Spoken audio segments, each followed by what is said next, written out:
Hey everybody, how's it going? Welcome to another edition of NoDQ&A video right here on NoDQ.com and the YouTube channel, as well as NoDQ&A videos affiliate, RingsideNews.com.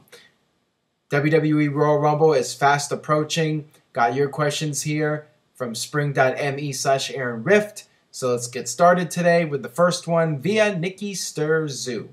Hey Aaron, since Batista's return was so advertised and since he will be in the Royal Rumble match, can we expect him to win the whole thing? Ever since Batista's return was first announced, there has been a lot of talk and a lot of expectations that Batista will be winning the Royal Rumble match this year.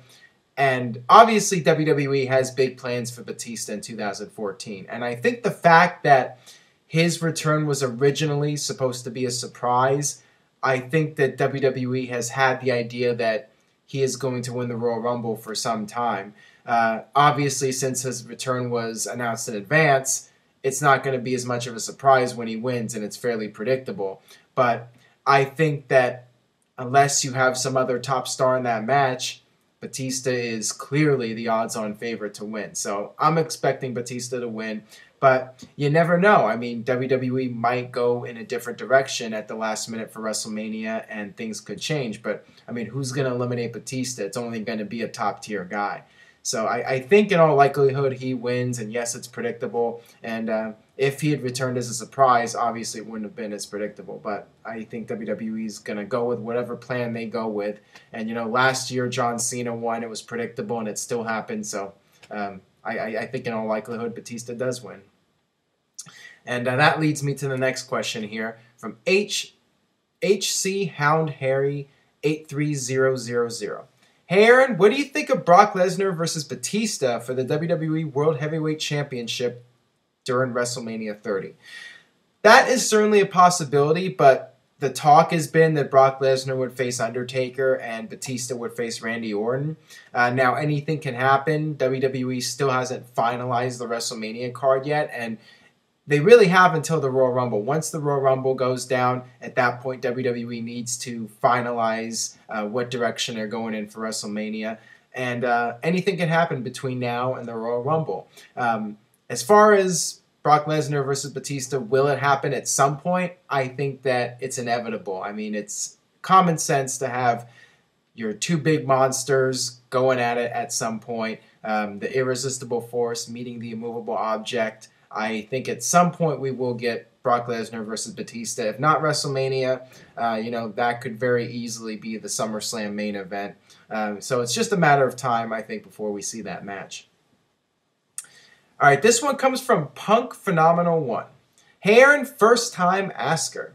Do you think AJ Styles has really gone from TNA forever?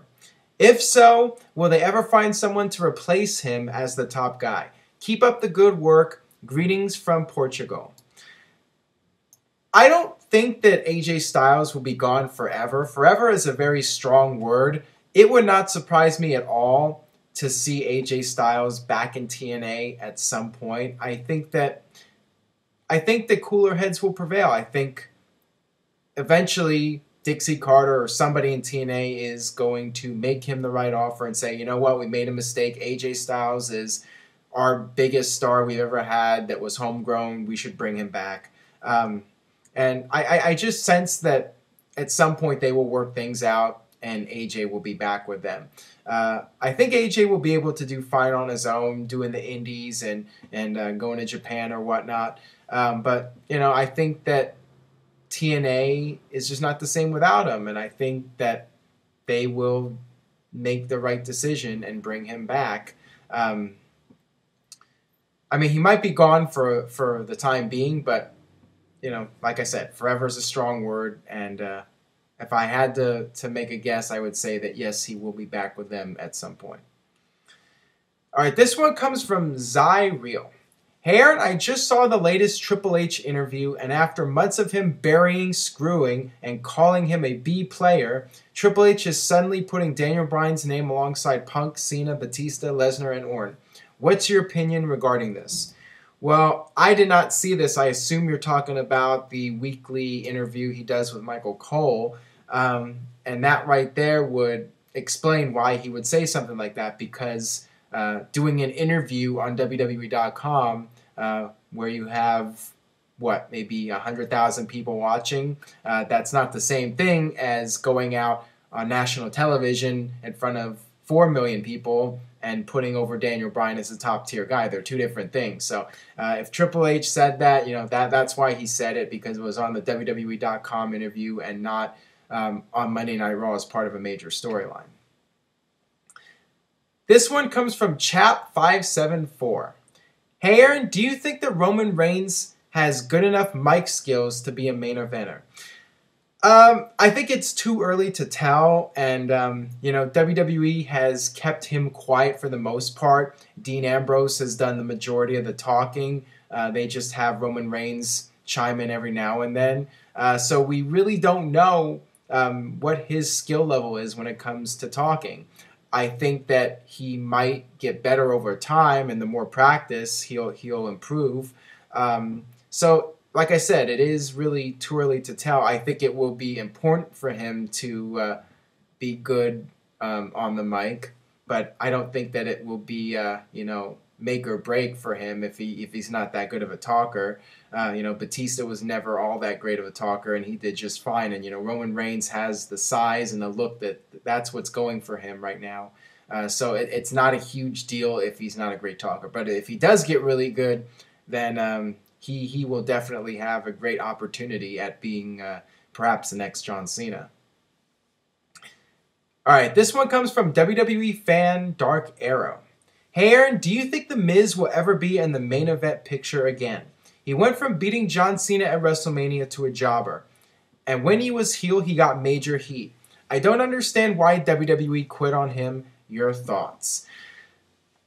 Well, I don't think that Miz is going to be a main eventer again. I just don't see that happening. I think that he had his opportunity, and it's happened with so many other guys like Kofi Kingston and MVP. These guys, they get their big push, and then WWE quickly gives up on them and moves on to the next person. It's happened time and time again, and I still think part of me wants to think that WWE blamed The Miz for the Survivor Series buy rate with The Rock being disappointing, and it was right after that point he was never really the same again. And then they turned him babyface, and that didn't really work out. And ever since then, he's just been another guy on the roster.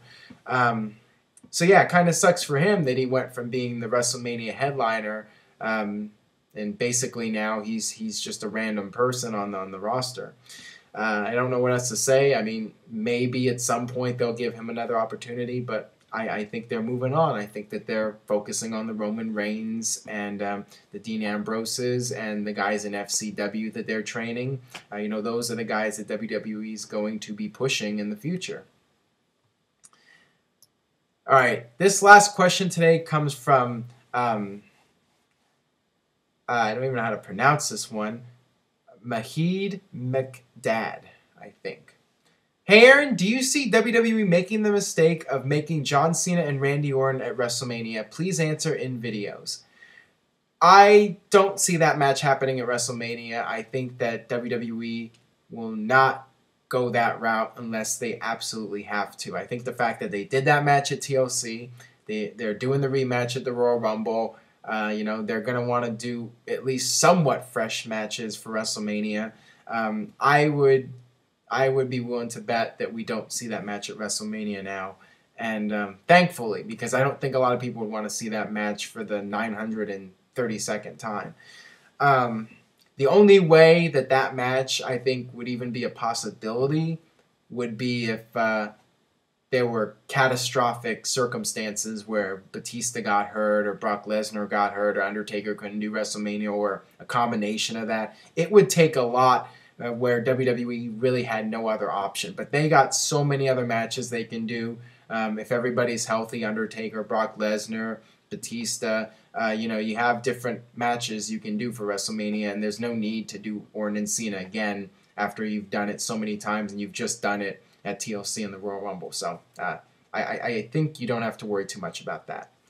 So that'll wrap it up for this edition of No DQ&A video. Thank you for checking out today's video. If you enjoyed it, share it on Twitter or Facebook. If you haven't subscribed already, Please subscribe. I'm adding videos, 3-4 times a week now. Got plenty of videos up on the channel, over 1,000, tons of rankings and list videos. So check those out, and stay tuned to NoDQ.com for the very latest regarding the Royal Rumble. And don't forget, you can submit questions, spring.me/AaronRift.